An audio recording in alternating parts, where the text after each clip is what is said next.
Mohammed, I don't know about you. I've had people come to me with this issue, and they don't know what to do. I mean, some have had the courage to admit that, hey, I'm addicted to something here, and I need help.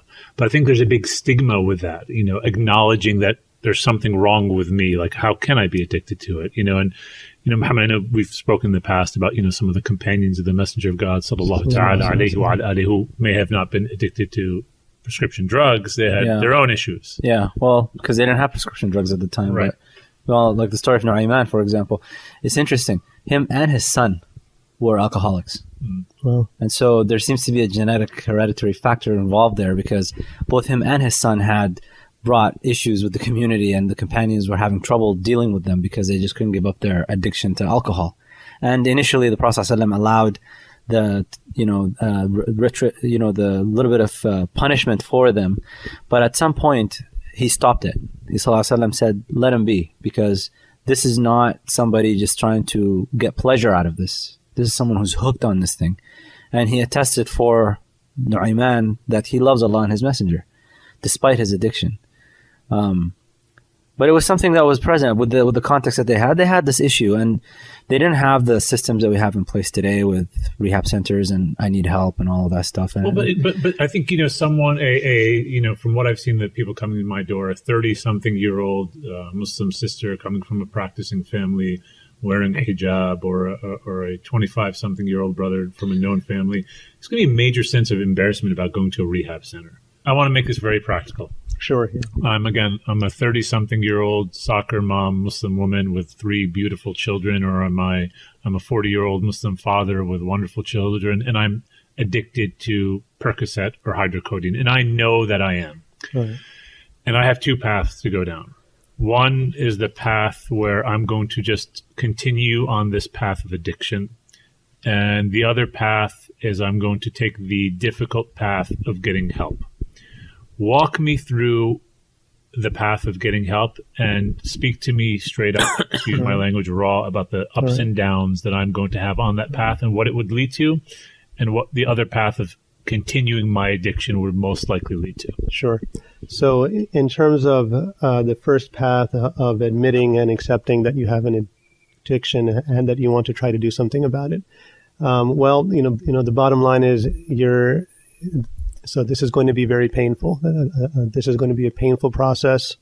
You have to accept that because your body, consciously and unconsciously, is craving this medicine. Not only your body, but your soul, your mind is as well. So, so both are in a sense hooked on this medicine. So we need to slowly try to taper you off.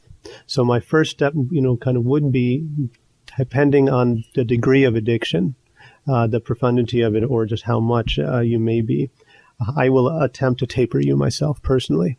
Is this it's going to be a painful experience? So it will be painful, but you've already made this particular intention, that you have an intention, you want to come off these medications no matter what, because I have a family and, all of this. And the success of that, let's just stop at this stage for 1 second. And the success of that could also be determined based on the social structure I have. If I have that support system, will it be stronger? Yes, much, much stronger. Because bottom line is, first and foremost, you need to be loved, by someone, by your family.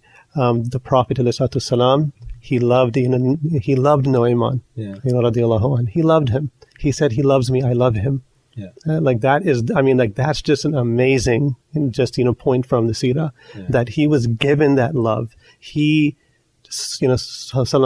inculcated that love into the Sahaba so that they would treat this person with love. Yeah. We need to do that. So first and foremost, love. So if you have that social support, if your spouse, your children, your spouse has to know. Depending on the age of the children, the children may not need to know, right. But someone has to know. At least one person has to know, because it's then that one person who can help with the medications, with the medication management. Because I'm going to experience things, these withdrawal symptoms that. And so easily you can stop that process by just taking another pill. Right. So those pills have to be regulated. But so what is that process? What is withdrawal? The initial signs of it is just the constant craving, the increased craving for these, medications first. It begins in your mind. Then it starts translating into the body, shaking, headaches, even, cold-like symptoms, spasms, muscle spasms. It can get to the point of abdominal aches, pains, and nausea and vomiting. All of these are possibilities. So even to the point of vomiting, like that can happen. And especially in its severe form. So all of that needs to be known by the person, but they should also be told, and I would tell them that if they follow a tapering process and they're and they have the willpower and the iman, especially for the Muslim community, you have to have this sense of iman in this process. Mm-hmm. You have to have faith faith in Allah here, that Allah in His hikmah has is making you go through this process for some reason, and you're learning something, ilm, kind of nafs here. You're learning something about yourself, and that Allah is with you, not only wherever you are, but while you're patiently persevering. Inna Allaha ma'as sabirin.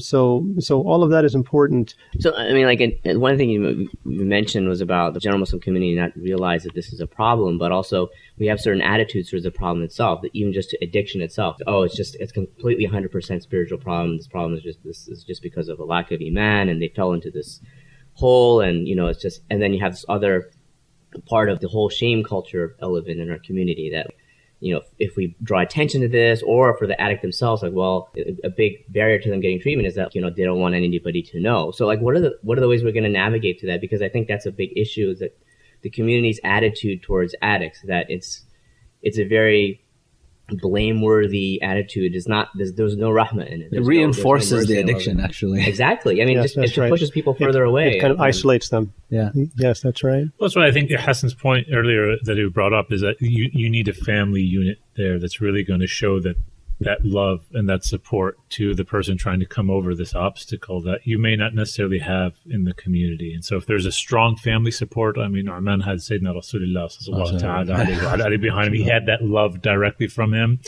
I think you need one or two characters around you who understand what you're going through, and they can help you. Our community is struggling with a lot of things. And look, we had a situation in Maryland, a very well-known religious figure who was tried with this. Very well-known religious figure, and he was tried with addiction. And unfortunately, and Hassan, you're aware of this, a lot of the conversation was not initially about trying to get him help. It was more about more politicized. Yeah, it was politicized. Oh, wow. Yeah, he was ridiculed, and the way I saw it, I'm like, that's our brother. And from what I know about addiction, he has a monster raging inside him that he just does not know how to control.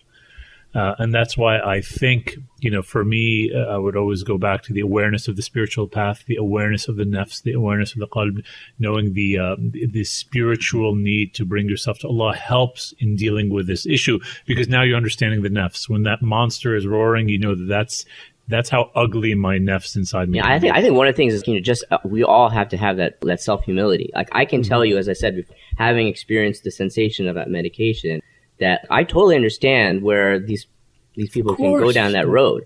And it's like anything else in our life. I mean, there's other addictions that can happen. There's other sins that we can fall into. And if we all recognize that we're all liable, like we're all, no one's immune to any temptation. Saleem, people want to escape from real problems, right? Yeah, you're having marital issues. You're having issues with your children. There's issues with your parents. And then all of a sudden you get this pill and all these issues, they just disappear. Yeah. Yeah. So the reality is that any soul, any person can become addicted to these substances, period. To listen to the full episode, please visit Imanwire.com.